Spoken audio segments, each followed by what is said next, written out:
കർക്കിടക മാസ കഞ്ഞിയാണ് നമ്മൾ ഉണ്ടാക്കാൻ വേണ്ടി പോകുന്നത്, ഉലുവക്കഞ്ഞി. അതിന് വേണ്ട നമ്മളെല്ലാവരും ഉലുവക്കഞ്ഞി ഉണ്ടാക്കുന്നത് ഉലുവയും അരിയും കൂടി ചേർത്തിട്ട് കഞ്ഞി വെക്കുന്നതാണ്. അപ്പോൾ ഞാൻ ഉണ്ടാക്കാൻ വേണ്ടി പോകുന്നത് അങ്ങനെയല്ല, ഉലുവ മാത്രം വേവിപ്പിച്ചിട്ട് ആ ഉലുവ പിഴിഞ്ഞിട്ടാണ് കഞ്ഞി ഉണ്ടാക്കുന്നത്. ഉലുവയും വെല്ലം കുറച്ച് ഉപ്പും പാകത്തിന് മധുരമാക്കാൻ വേണ്ടി കുറച്ച് ഉപ്പ് ഇട്ടിട്ടാണ് ഉലുവ കഞ്ഞി ഉണ്ടാക്കുന്നത്. ആ ഉണ്ടാക്കുന്ന രീതി നിങ്ങൾക്ക് കാണിച്ചാൽ അടുപ്പത്ത് വേവിപ്പിക്കാൻ വെച്ച് 2 വിസിൽ വന്ന് ഏതാണ് ഉലുവ വന്നിട്ടുണ്ട്. നമുക്കത് തണഞ്ഞ ശേഷം അതിന് മൂടി തുറന്ന് അതൊന്ന് പിയ്യണം. നമുക്ക് പീൻ്റെ ചണ്ടി എടുത്തിട്ട് ബാക്കി നമുക്ക് വേണ്ടുള്ളൂ. അതൊന്ന് പറ്റിയ ശേഷം ഒന്ന് പിയ്യണം. ഒന്ന് പിഴിഞ്ഞ് സെറ്റാക്കി വെച്ചിട്ടുണ്ട്. പിഴിഞ്ഞ് സെറ്റാക്കി വെച്ച് പിന്നെ അതിലേക്ക് നമുക്ക് വെള്ളം ചേർക്കുകയാണ്.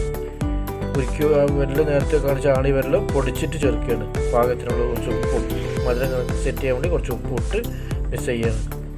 ഇത് കർക്കിടക മാസം കുടിക്കേണ്ട കഞ്ഞിയാണ്. ഇത് കുടിക്കുമ്പോൾ കണ്ടിന്യൂ ഒരു 7 ദിവസം കുടിക്കണത്. 7 ദിവസം കുടിച്ചാലാണ് അതിൻ്റെ ഒരു ഫലം കിട്ടുള്ളൂ. കർക്കിടക മാസം കഞ്ഞി കുടിക്കുമ്പോൾ 7 ദിവസം കുടിക്കണം. അപ്പോൾ നമ്മൾ ആ ശരിക്കും അത് മിക്സ് ചെയ്ത്